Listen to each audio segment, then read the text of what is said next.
اللهم إني أسألك علما نافعا.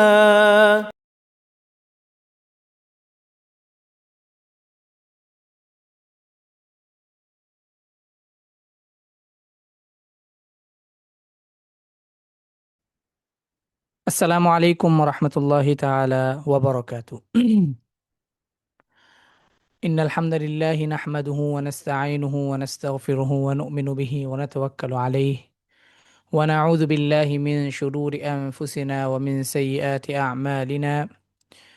মান ইয়াহদিহিল্লাহু ফালা মুদিল্লা লাহু ওয়া মান ইউদ্লিলহু ফালা হাদিয়া লাহু ওয়া নাশহাদু আন লা ইলাহা ইল্লাল্লাহু ওয়াহদাহু লা শারীকা লাহু ওয়া আশহাদু আন্না মুহাম্মাদান আবদুহু ওয়া রাসূলুহু।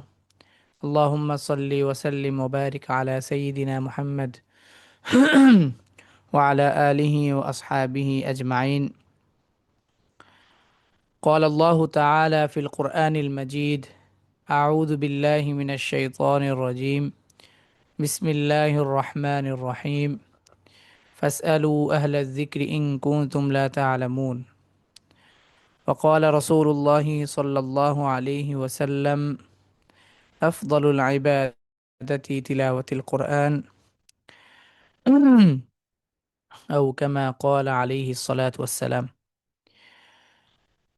ইলমান নাফিয়া একাডেমি কর্তৃক আয়োজিত আল কোরআন পড়ি শুরু থেকে এই কোর্সে অংশগ্রহণকারী সকল দিনী ভাই ও বোনদের জানাই আন্তরিক শুভেচ্ছা ও অভিনন্দন।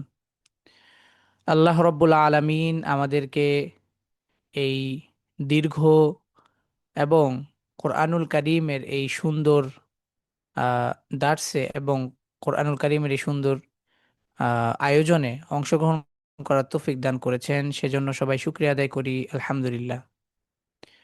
আল্লাহ রব্বুল আলামিন আমাদেরকে কি জন্য সৃষ্টি করেছেন এবং আল্লাহ রব্বুল আলামিন আমাদের কাছ থেকে আসলে কি চান, এটাকে যদি আমরা এক বাক্যে এবং এক কথায় যদি প্রকাশ করতে চাই, তাহলে সেটি হবে আল্লাহ রব্বুল আলামিন আমাদের কাছ থেকে যে জিনিসটা চান সেটি হচ্ছে তার প্রশংসা। এজন্যই আল্লাহ রব্বুল আলামিন কোরআনুল কারীমের প্রথম সূরায় এবং কোরআনুল কারীমের প্রথম আয়াতেই বলেছেন আলহামদুলিল্লাহি রব্বিল আলামিন। সকল প্রশংসা একমাত্র আল্লাহ রব্বুল আলামিনের জন্যই, যিনি রহমান এবং রহিম। ঠিক আছে, অতএব আল্লাহ তাআলার সবচেয়ে বেশি প্রিয় এবং সবচেয়ে বেশি আমাদের কাছ থেকে যেটা আল্লাহ তাআলা চান সেটি হচ্ছে আমরা যেন তার শুকরিয়া আদায় করি বেশি বেশি। এই শুকরিয়া আদায় যে কোনোভাবেই হতে পারে, সেটা ইবাদতের মাধ্যমে হতে পারে, সেটা ভালো কাজের মাধ্যমে হতে পারে, সেটা যে কোনো উপায়ে যে কোনো মাধ্যমেই সেই শুকরিয়া আদায় হতে পারে। অতএব আমরা যখনই আল্লাহ তাআলার কাছে কোনো কিছু চাই এবং যখন আমরা কোনো কিছু পাই, সব ক্ষেত্রেই কিন্তু আমরা আল্লাহ তাআলার কাছে উভয়টাই বলি, হে আল্লাহ, আপনি আমাকে যা দিয়েছেন তার জন্য আলহামদুলিল্লাহ, কিন্তু আল্লাহ আমার এটা চাই, যদি আপনি আমাকে দেন তাহলে আমি আপনার কাছে অনেক বেশি কৃতজ্ঞ থাকব। তাহলে বোঝাই যায় শুরুতেও আল্লাহ তাআলার কৃতজ্ঞতা এবং শেষেও কি আল্লাহ তাআলার কৃতজ্ঞতা। তো যাই হোক, আল্লাহর কাছে অনেক বেশি আমরা শুকরিয়া জ্ঞাপন করি এই জন্যই যে আল্লাহ তাআলা আমাদেরকে ইলমের রিজিক দিয়েছেন। ইলম অর্জনের যে রিজক, এই এই রিজিকটা হচ্ছে সবচেয়ে বড় রিজিক।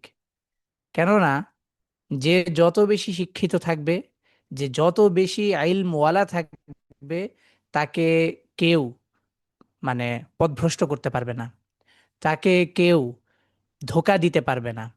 সে কখনোই নিজেকে অন্যের উপর নির্ভরশীলতা মানে তার মধ্যে থাকবে না। এজন্যই ইলমের যেই শক্তি বা ইলমের যেই ক্ষমতা এবং ইলমের যে রিজিকটা আল্লাহ তাআলা দেন, এটা আসলে সবার কাছে বা সবার সবার পক্ষে এই রিজিকটা আহ, পাওয়া সম্ভব হয় না। যার ফলশ্রুতিতে আল্লাহ তাআলা যেহেতু আমাদেরকে এটা দিয়েছেন, অতএব আল্লাহর কাছে আমরা বেশি বেশি শুকরিয়া আদায় করব। আল্লাহ যেন আমাদেরকে খয়রুর রাজিকিন যিনি আছেন, তিনি যেন আমাকে বিগয়রি হিসাব, একদম হিসাব ছাড়া আমাকে যেন রিজিক দান করেন। এবং যার কাছে যত বেশি ডাটা, যার কাছে যত বেশি তথ্য, সে পৃথিবীতে তত বেশি শক্তিশালী। যাই হোক, আমরা আজকে আলোচনা করব আমাদের দ্বিতীয় লেভেলের আলোচ্য বিষয় মাখরাজ। এবং আমরা গত ক্লাস পর্যন্ত দদ হারফের মাখরাজ পর্যন্ত, দুঃখিত, আমরা লাম নুন ও র পর্যন্ত আমরা মাখরাজ পড়েছি। এতক্ষণে আমরা যে মাখরজগুলো পড়েছি, আশা করি এই মাখরজগুলোর যে অনুশীলন প্রক্রিয়া আছে, সেই অনুশীলন প্রক্রিয়াগুলো আমরা প্রতিটি মাখরজ আলোচনার পর কিছুটা করেছি।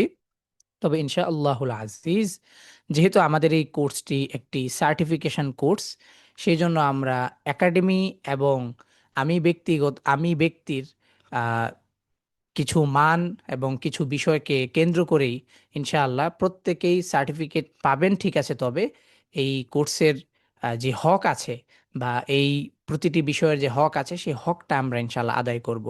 অতএব সেটা দ্বারা উদ্দেশ্য হচ্ছে যে আমরা এই মাখরজার অধ্যায় আলোচনার পর ইনশাআল্লাহ আমরা কিছু ক্লাস বা কিছু দিন আমরা অনুশীলনের সেশন রাখবো। এবং এই অনুশীলনের সেশনে আমরা আমাদের যে হারফের উচ্চারণগুলোকে আমরা আরো বেশি অ্যাকুরেসির মধ্যে নিয়ে আসবো ইনশাআল্লাহুল আজিজ। আজকে আমরা আলোচনা করব, গত ক্লাসে যে আলোচনা করেছিলাম, লাম নুন অ র, এই তিনটি হারফের মাখরজের পর আমরা আজকে আলোচনা করব ত দাল তা, তারপর আলোচনা করব সদ সিন সা, তারপর আলোচনা করব ফা, এবং সর্বশেষে আলোচনা করব ঠোঁটের মাখরজ ওয়াও বা মিম। এবং এই আলোচনার মধ্য দিয়েই আমাদের মাখরাজের অধ্যায় আজকেই শেষ হবে ইনশাআল্লাহুল আজিজ। এবং তার পরবর্তীতে আমরা কিছু বিষয় জানতে পারবো বা জানবো ইনশাআল্লাহ।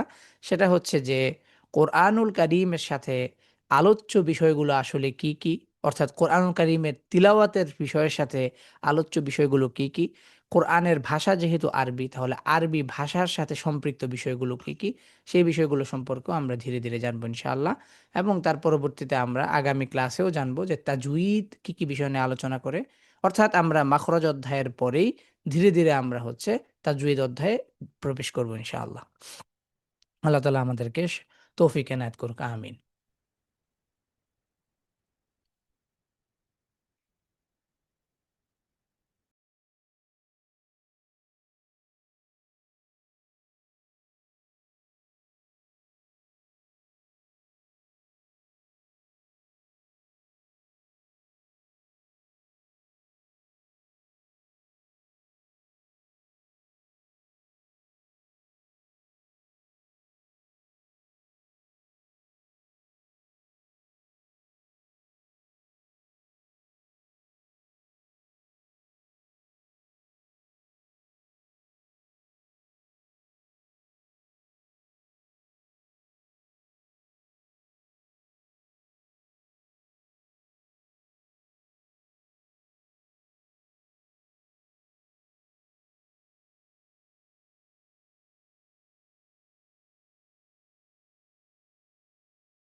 হুম।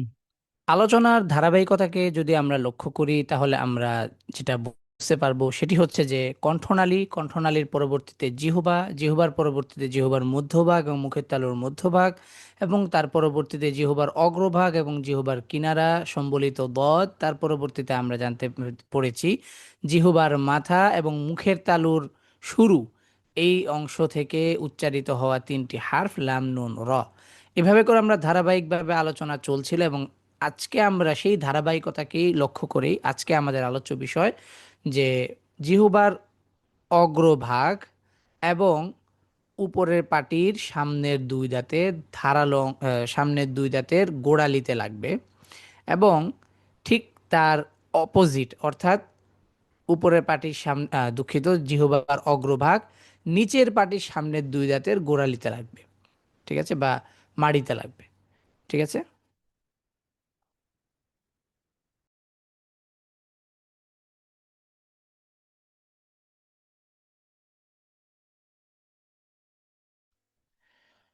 আচ্ছা, তো এবার আমরা জানবো হচ্ছে ত, দাল, তা, এই তিনটি হারফের মাখরাজ। ত, এই হারফটি উচ্চারিত হওয়ার ক্ষেত্রে আমাদের জিহ্বার অগ্রভাগ মুখ উপরের পাটির সামনের দুই দাঁতের গোড়ালিতে লাগবে। এবং প হারফটি উচ্চারিত হওয়ার সময় জিহ্বার যে গোড়া আছে বা এই কফ যে জায়গা থেকে উচ্চারিত হয় সেই জায়গাটা উপরের দিকে থাকবে। যদি আমরা প হারফের চিত্রটার দিকে যদি আমরা লক্ষ্য করি, তাহলে আমরা এই বিষয়টা দেখতে পারবো। ঠিক আহ, দেখতে পাই যে এই যে জিহ্বার যে মধ্যভাগটা আছে এটা কিন্তু নিচে, ডাউন, অর্থাৎ এরকম আর কি। এই ঠিক আছে। তো উপরের এই জিহ্বার অগ্রভাগটা উপরের এখানে লেগে আছে এটার মানে মাড়িতে, অর্থাৎ উপরের পাটির সামনের যে দুই দাঁত, এই যে সামনে যে দুই দাঁত আছে সেই দুই দাঁতের কোথায় লাগবে, মাড়িতে লাগবে, ঠিক আছে। এবং এই যে জিহ্বার যে গোড়াটা আছে এই গোড়াটা উপরের দিকে উঠবে, এবং এই যে জিহ্বার যে মধ্যভাগটা আছে এটা নিচের দিকে যাবে, কারণ কারণ জিহ্বার মধ্যভাগ থেকে আসলে এই হার্ফের কোনো ফাংশন নেই।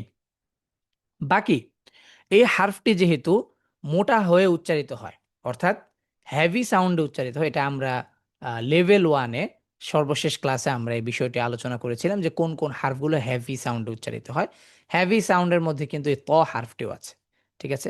সো ত হার্ফটি যখন উচ্চারিত হবে তখন জিহ্বার গোড়া বলতে আর কি কফ হার্ফটা যেই জিহ্বার যে অংশটা থেকে উচ্চারিত হয় সেই অংশটা উপরের দিকে উঠে থাকবে, ঠিক উঠে থাকবে।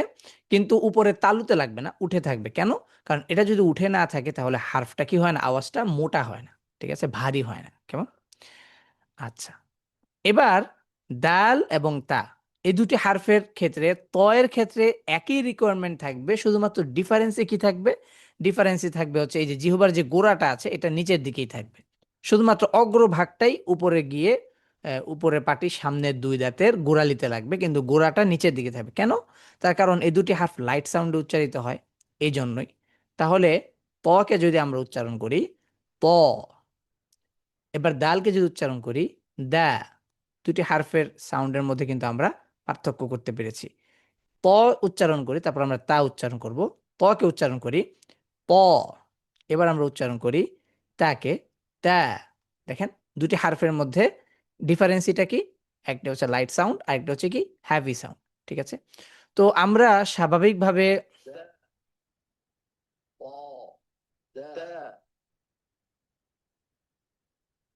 স্বাভাবিকভাবে আমরা প্রতিটি হারফের সাউন্ডকে শোনার জন্য এবং তার মানে বলা যায় যে আমরা মানে রিয়েল টাইম রেকর্ড যেটাকে বলে, যে হারফটি উচ্চারিত হওয়ার সময় মুখের কোন কোন অঙ্গগুলো নড়াচড়া করে, এবং তাহলে সেটা দেখার মাধ্যমে কিন্তু আমরা বুঝতে পারি যে হারফের উচ্চারণটা এভাবে হচ্ছে। কেমন? তাহলে এবার আমরা হারফের উচ্চারণটা আগে দেখব, তাহলে আমরা বুঝতে পারবো ইনশাআল্লাহ।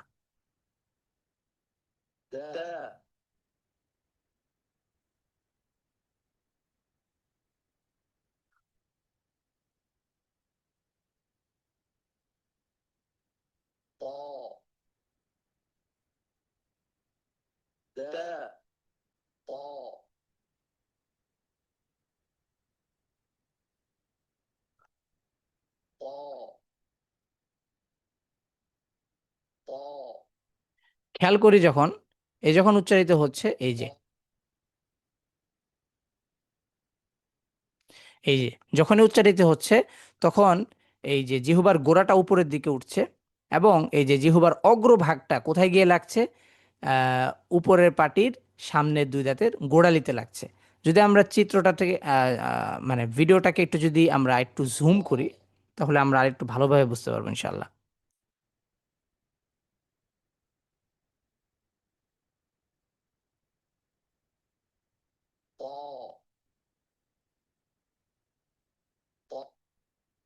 খেয়াল করি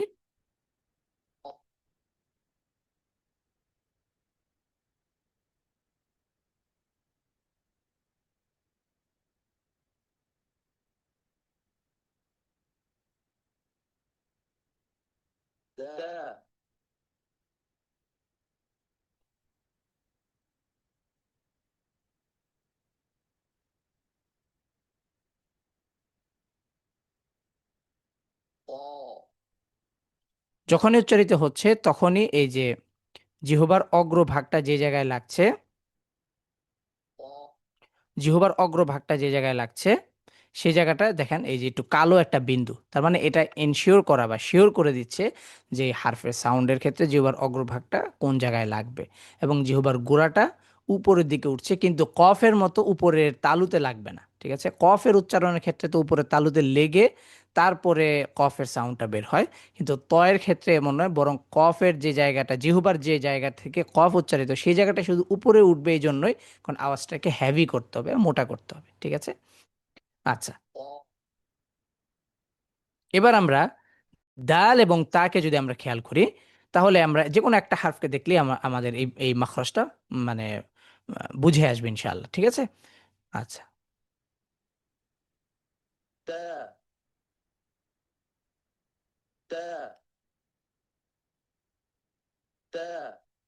ঠিক আছে, ঠিক তেমনি ভাবে আমরা যদি দালের দিকে লক্ষ্য করি,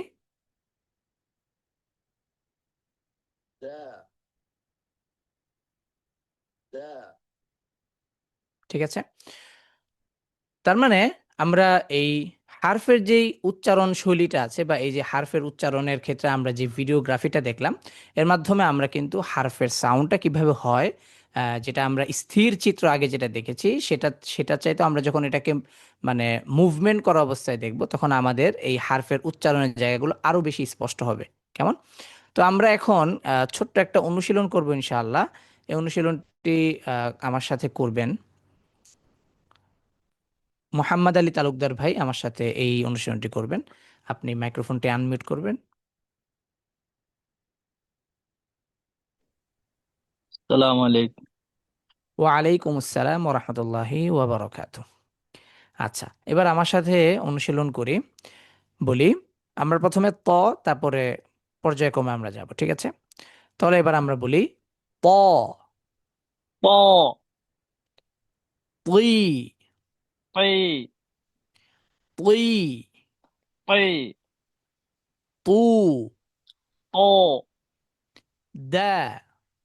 দে, না, এখানে দে এটা নয়, দা। দে, হ্যাঁ, সোজা। দি, দি, দু। দু, হ্যাঁ, তা, তে, তি, তি, তু। তু। হ্যাঁ, এই তো মাশাআল্লাহ। ঠিক আছে, ওকে। তাহলে এবার আমরা তার পরবর্তী যে মাখরজ আছে, আমরা সেই মাখরজ ইনশাল্লাহ আলোচনায় যাব। পরবর্তী যে আমরা যে মাখরজের আলোচনা করব সেটি হচ্ছে সদ, সিন, জা। সদ, সিন, জা এই তিনটি হারফের মাখরজ একবারে সোজা। তয়ের ক্ষেত্রে আমরা যেভাবে অনুশীলন করেছি, যেভাবে মাখরজটা জেনেছি, কি সেটা, তয়ের ক্ষেত্রে শুনেছি জিহ্বার অগ্রভাগ উপরের পাটি সামনের দুই দাঁতের গোড়ালিতে লাগবে। সেম টু সেম জিহ্বার অগ্রভাগ নিচের পাটি সামনের দুই দাঁতের গোড়ালিতে লাগবে। জাস্ট ত দালতার ক্ষেত্রে উপরে, আর সৎ সিন ঝায়ের ক্ষেত্রে নিচে, এটাই পার্থক্য, আর কোনো পার্থক্য নেই। ঠিক আছে। আরেকটা মিল হচ্ছে প উচ্চারণের ক্ষেত্রে, যেমন আমরা জিহুবার গোড়াটা অর্থাৎ কফ হারফের মাখরজটা জিহুবার যে অংশ থেকে উচ্চারিত হয়, সেই জায়গাটা সেই জায়গাটা উঁচু হয়ে উচ্চারিত হয়। সদের ক্ষেত্রেও সেম টু সেম একইভাবে।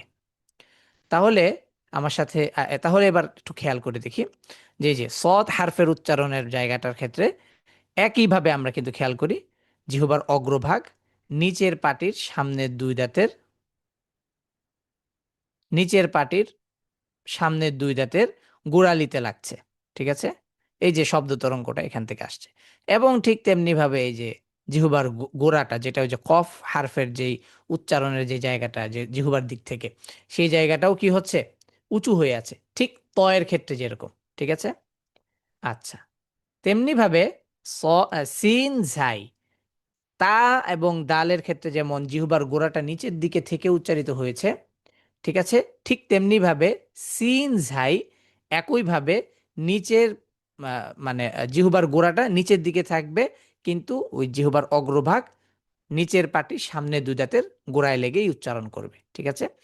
তাহলে এবার যদি আমরা খেয়াল করি, আমরা যদি একটু আমাদের রিয়েল টাইম যেই অ্যানিমেশন ভিডিওটা আছে সেদিকে আমরা খেয়াল করব, তাহলে আমরা ইনশাল্লাহ বিষয়গুলো আরো সহজে বুঝতে পারবো।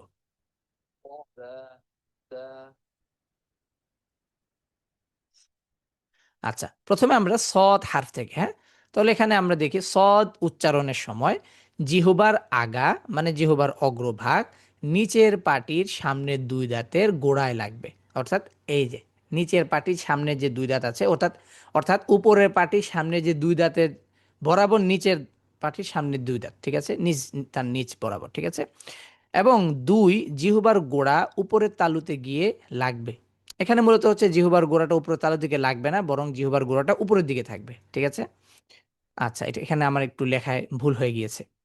আচ্ছা, তাহলে এবার আমরা যদি একটু খেয়াল করি,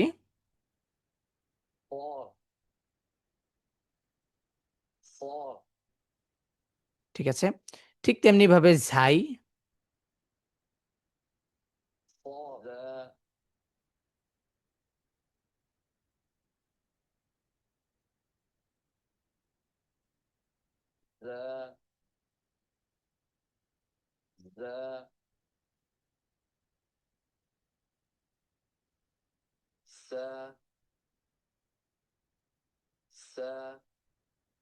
ঠিক আছে।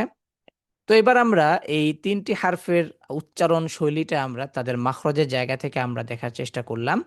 এবার আমরা এই তিনটি হারফকেই আমরা অনুশীলন করব ইনশাআল্লাহ। আমার সাথে অনুশীলনে যুক্ত হবেন মোহাম্মদ আলী তালুকদার ভাই।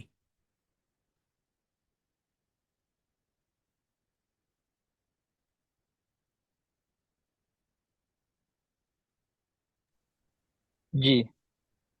জি, এবার আমার সাথে অনুশীলন করবেন। আমরা প্রথমে সদ থেকেই যাব, কেমন? এবার আমরা বলি স, ص সি, ص সু। ص এবার হচ্ছে সদের উচ্চারণটা যেহেতু হ্যাভি, যেহেতু জিহ্বার গোড়াটা উপরের দিকে থাকবে, তাহলে সিন এবং জায়ের ক্ষেত্রে নিচে থাকবে এবং সাউন্ডটা কি হবে? লাইট সাউন্ড হবে। এবং আমরা পাশাপাশি কিন্তু লেভেল ওয়ানে জেনেছি যে সদ একটি হেভি লেটার, কিন্তু সিন জাই লাইট লেটার, ঠিক আছে।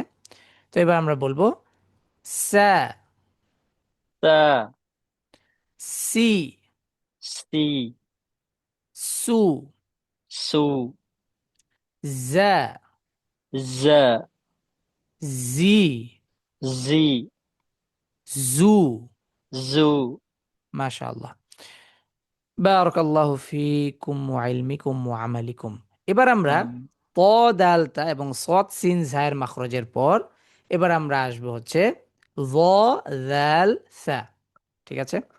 তাহলে এখন আমরা যদি খেয়াল করি য, য, দাল, সা, এই তিনটি হারফ উচ্চারণের ক্ষেত্রে আমরা খেয়াল করব যে য যখন উচ্চারিত হবে তখন ঠিক তয়ের ক্ষেত্রে এবং সদের ক্ষেত্রে যেমন আমরা পড়েছি যে জিহ্বার গোড়াটা যেখান থেকে কফের মাখরজটা অর্থাৎ কফ হারফটি উচ্চারণের যেই মানে জিহ্বার গোড়ার যে অংশ থেকে কফটা উচ্চারিত হয়, ঠিক আছে, সেই অংশটা উপরের দিকে থাকবে ঠিক সদ এবং তয়ের মতোই। কিন্তু জিহ্বার যে অগ্রভাগটা আছে অর্থাৎ তরফুল লিসান, যেটা রসুল লিসান মানে জিহ্বার মাথা না, জিহ্বার অগ্রভাগটা, ঠিক আছে। তো এটা নিয়ে একটু কন্ট্রোভার্সি আছে আমাদের লুগাউইদের মধ্যে। এটা ইনশাল্লাহ আমরা অ্যাডভান্সে আলোচনা করব। আহ, ঠিক আছে। আচ্ছা, তো জিহ্বার অগ্রভাগ যেটা আছে, তরফুল লিসান যেটা আছে, সেই অংশটা উপরের পাটির সামনের দুই দাঁতের ধারালো অংশ, ধারালো অংশ যেখান থেকে আমরা কি কামড় দিই বা বাইট করি, ঠিক আছে, এই অংশটাতে জিহ্বার অগ্রভাগটা গিয়ে লাগবে। আর জয়ের ক্ষেত্রে ত দালতার মতোই জিহ্বার গোড়াটা উপরের দিকে থাকবে। কেন? কারণ আমরা লেভেল ওয়ানের শেষ ক্লাসে পড়েছিলাম ভ এটাও একটা হেভি লেটার, এবং হেভি লেটার যখন উচ্চারিত হবে তখন জিহ্বার গোড়াটা একটু উপরের দিকে থাকবে এবং একটু হেভি সাউন্ডে বা একটু ভারী সাউন্ডে উচ্চারিত হবে, ঠিক আছে। আচ্ছা, তাহলে এবার আমরা একটু খেয়াল করে দেখি এবং জাল এবং সা এই দুটি হারফের ক্ষেত্রে আমাদের কি জিহ্বার অগ্রভাগটাই কোথায় এই উপরের পাটির সামনে দুই দাঁতের ধারালো অংশে লাগবে, ঠিকই বটে, কিন্তু জিহ্বার গোড়াটা নিচের দিকে থাকবে। কেন না? কারণ জাল সা এই দুটি হারফ হচ্ছে কি লাইট সাউন্ডের হারফ, ঠিক আছে।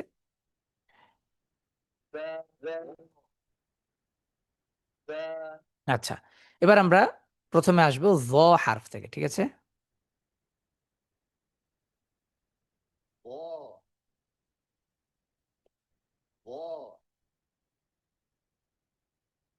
এবার আসবো জাল।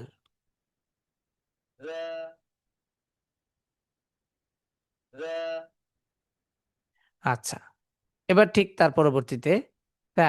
ঠিক আছে,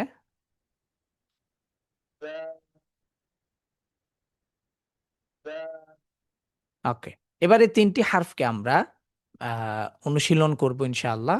আমার সাথে অনুশীলন করবেন মোহাম্মদ আলী তালুকদার ভাই।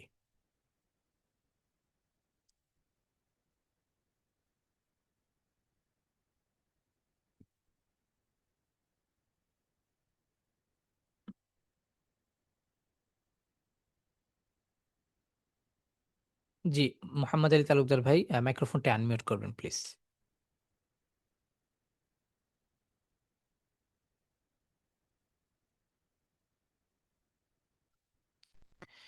জি, আমার সাথে বলবেন। প্রথমে আমরা জ থেকে স্টার্ট করব, ঠিক আছে? আচ্ছা, জ থেকে না, এবার আমরা ব্যাকওয়ার্ড থেকে স্টার্ট করব, সা থেকে, ঠিক আছে? আমার সাথে বলি তা।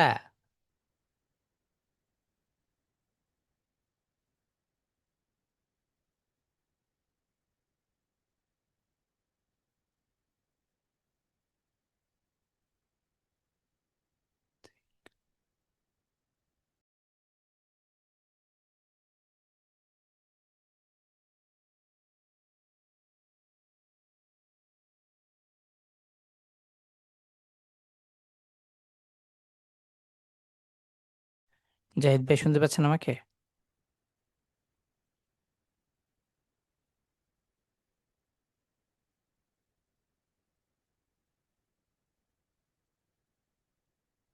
জি, মোহাম্মদ আলী তালুকদার ভাই, মাইক্রোফোনটা আনমিউট করবেন প্লিজ।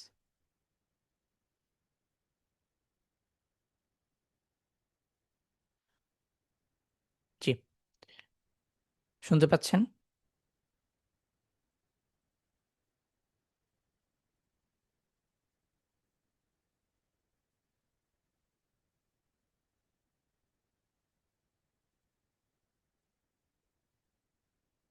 আচ্ছা, ওকে।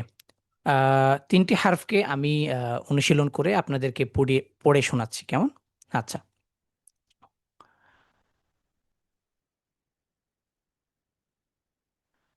জি, মাইক আসে নাই তো ওস্তাদ, এখন আসছে। আচ্ছা, ঠিক আছে, ওকে। ও, জি, এবার আমার সাথে বলি। এবার আমরা ব্যাকওয়ার্ড থেকে যাব, ঠিক আছে? আমার সাথে বলি সা, থা, সা, থা, সি, সি, সু, সু, দা, দা, জি, রি, জু, জু, জ, ল, জি, জি, জু। জু। মাশাআল্লাহ, ঠিক আছে। এবার আমরা আমাদের তার পরবর্তী হারফের যে মাখরাজ, সেটি হচ্ছে যে ফা। ফা অত্যন্ত সহজ এবং আমাদের খুবই ফ্যামিলিয়ার একটি বর্ণ। আহ, বলা যায় যে ইংরেজির এফ, বাংলার ফ দিয়ে আমরা এটাকে পড়তে পারি, বা আমরা এটার উচ্চারণটা মোটামুটি আয়ত্ত করতে পারি। হুম।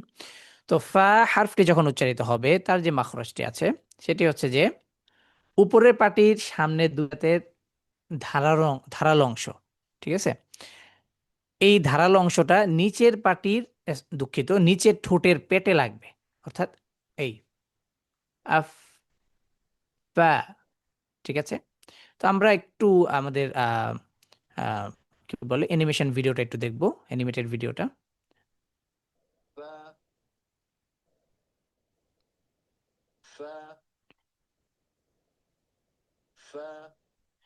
আশা করি ইনশাল্লাহ এই হারফটি নিয়ে কারো কোনো প্রশ্ন থাকবে না, কারণ এটা খুবই সহজ এবং আমাদের খুবই পরিচিত একটি হারফ, ঠিক আছে?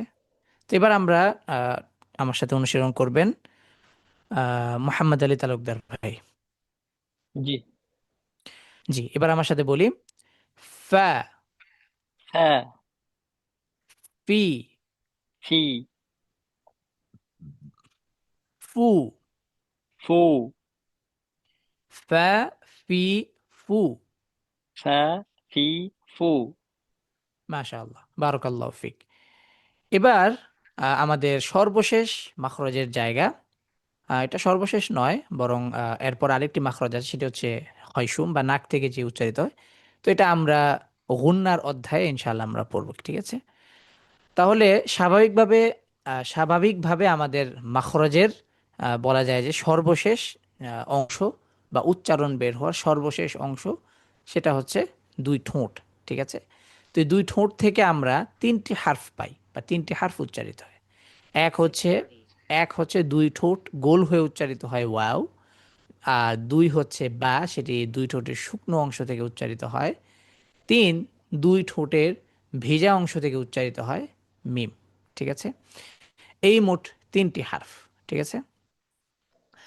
আচ্ছা, তাহলে এবার ওয়াও যখন উচ্চারিত হবে তখন দুই ঠোঁট গোল হওয়া আবশ্যক। এটা যদি গোল না হয় তাহলে এই হার্ফটি কি হবে না, স্পষ্ট হবে না। তাহলে এবং বা উচ্চারিত ক্ষেত্রে এবং বা বায়ের ক্ষেত্রে আমরা স্বাভাবিকভাবে আমাদের বাংলা যে ব আছে বা ইংরেজির বি, এই দুটির সাউন্ডের সাথে মিলে যায়, যার কারণে বায়ের মাখরজটা আমরা আর ওইভাবে খেয়াল করি না। তবে এটা একটু খেয়াল করার বিষয় আছে, কেননা আমরা যখন নুন সাকিন এবং তানউইনের অধ্যায়ে যাব তখন আমাদেরকে এই হারফের মাখরজের এই হারফের মাখরজটা জিকির করার মধ্য দিয়ে বা এই হারফের মাখরজটা স্মরণ করার মধ্য দিয়ে এখানে কিছু সূক্ষ্ম কিছু বিষয় আছে, যেটা মাখরজটা যদি কেউ মনে না থাকে বা সেটা যদি ভালোভাবে খেয়াল না থাকে তাহলে এই বিষয়গুলো বুঝবে না। সেটা আমরা ইনশাল্লাহ নুন সাকিন এবং তানউইনের অধ্যায়ে গেলে আমরা ইনশাল্লাহ বুঝতে পারবো। তার পরবর্তীতে হচ্ছে মিম। এই মিম হারফটিও স্বাভাবিকভাবে আমরা বাংলা ম এবং ইংরেজি হারফ এম, এই দুটি হারফের বা এই দুটি লেটারের সাথে আমরা আহ, এই মিমের উচ্চারণ বা মিমের সাউন্ড আমরা পেয়ে থাকি, যার কারণে এটিও খুব সহজ এবং খুবই ইজি। পাশাপাশি এই মিমের মাখরজটাও আমাদের খেয়ালে রাখতে হবে ইনশাল্লাহ। তো এখানে আমরা একটা গুরুত্বপূর্ণ বিষয়, সেটা হচ্ছে যে নুন এবং বা, দুঃখিত, নুন এবং মিম, এই দুটি হার্ফ উচ্চারিত হওয়ার ক্ষেত্রে দুটি জায়গার সমন্বয়ে উচ্চারিত হয়। এক, মুখ। দুই হচ্ছে নাক। অর্থাৎ নিসফু মিনাল খয়সুম এবং কি নিসফু মিনাল ফাম, অর্থাৎ অর্ধেক তার মুখে উচ্চারিত হয় আর অর্ধেক তার নাকে। এই দুটি জিনিসের সমন্বয়ে উচ্চারিত হয়। তবে এখানে কথা হচ্ছে যে নুন এবং মিমের ক্ষেত্রে সবচেয়ে বেশি নাকের কাছ থেকে বেশি বেশি সাউন্ড বা নাকের সাউন্ড, মানে নাকের মাধ্যমে বেশি সাউন্ড নিয়ে উচ্চারণ করে করে হচ্ছে নুন, তারপরে হচ্ছে মিম। কিছুটা নুনের থেকে মিমের আহ, ইয়েটা একটু কম, ঠিক আছে, নাকের দিক থেকে।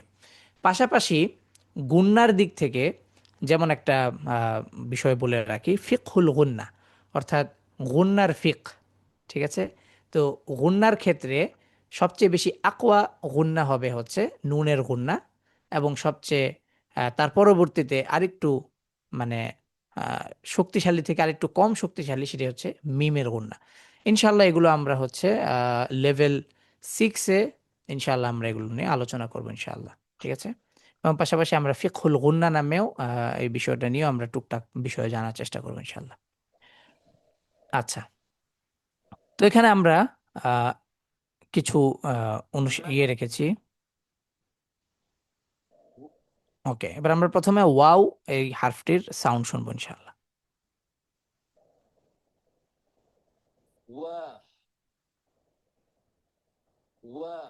খেয়াল করে দেখি, যখন ওয়াও উচ্চারিত হচ্ছে ওয়া,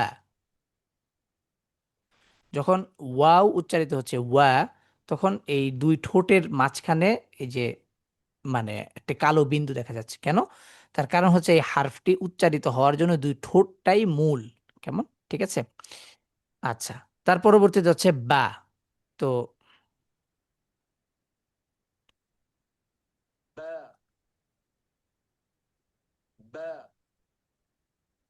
এবং তার পরবর্তী হচ্ছে মিম।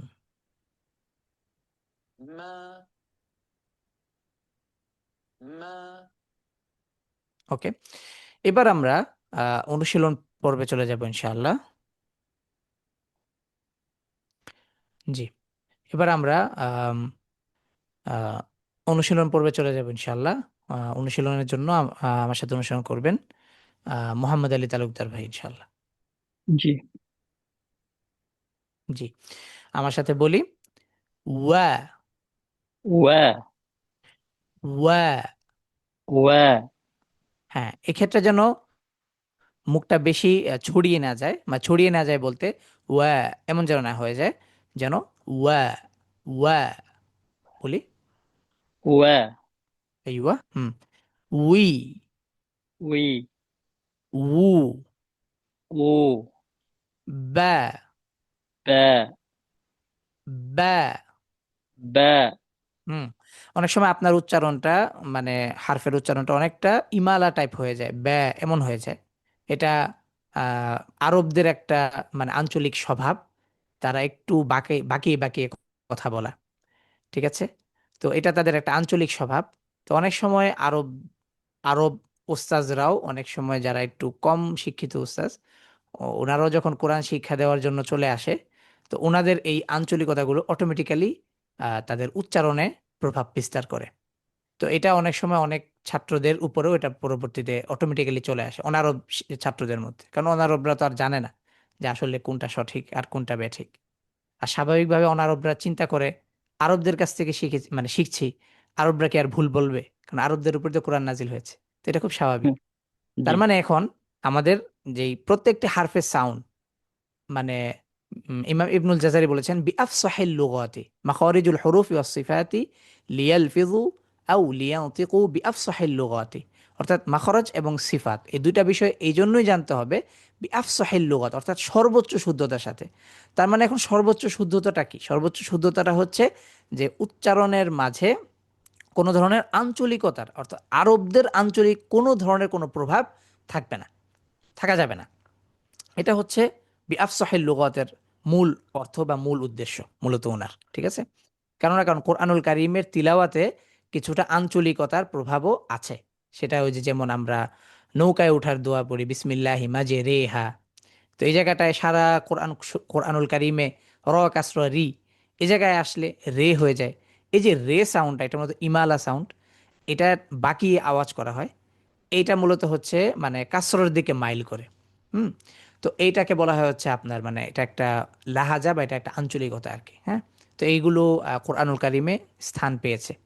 তো এই সকল সাউন্ড থেকে স্পেসিফিক্যালি যে সকল জায়গায় এই ধরনের সাউন্ড করে পড়তে হবে সেগুলো আলাদা বিষয়, কিন্তু বাকি পূর্ণ কোরআন, পূর্ণ আরবি ভাষার প্রত্যেকটি বর্ণকে, প্রত্যেকটি শব্দকে অ্যাকুরেট সাউন্ডের সাথে বিআফসাহিল লুগাতের সাথে পড়তে হবে, একদম ফাসিহের সাথে পড়তে হবে। ঠিক আছে, জি আচ্ছা এবার বলি আমার সাথে।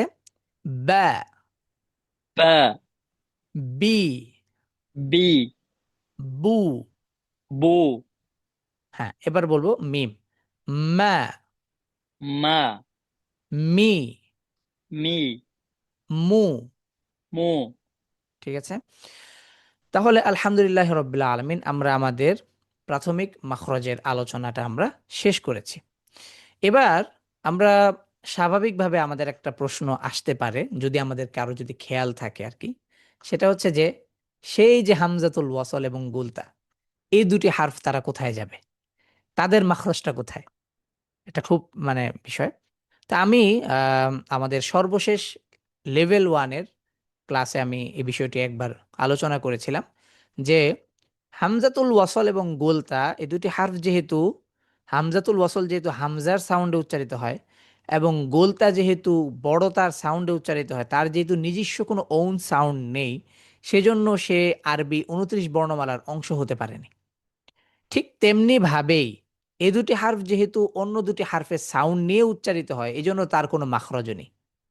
বুঝতে পেরেছি, কেননা হামজার সাউন্ডে হামজাতুল ওয়াসল উচ্চারিত হয় বটে, কারণ তাকে তো একটা নামও দিয়েছে, পাশাপাশি তাকে একটা কি দিয়েছে, সাউন্ডও দিয়েছে, হামজা থেকে কিছুটা ধার করে এই ফাতহা কাসর দম্মা অবস্থায় যেরকম সাউন্ড, সেই সাউন্ডটা তাকে দিয়েছে।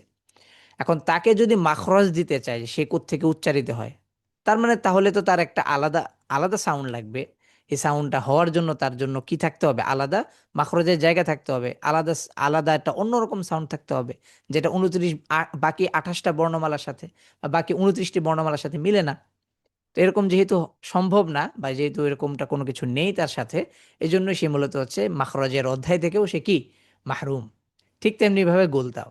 ঠিক আছে, তো এখানে এই যে আমি এই বিষয়টাও আমি আলোচনায় নিয়ে এসেছি বা জিকির করেছি যে ভাষার প্রয়োজনে অতিরিক্ত দুটি বর্ণের যে মাখরাজ, তাদের মাখরাজটা কোথায় হবে।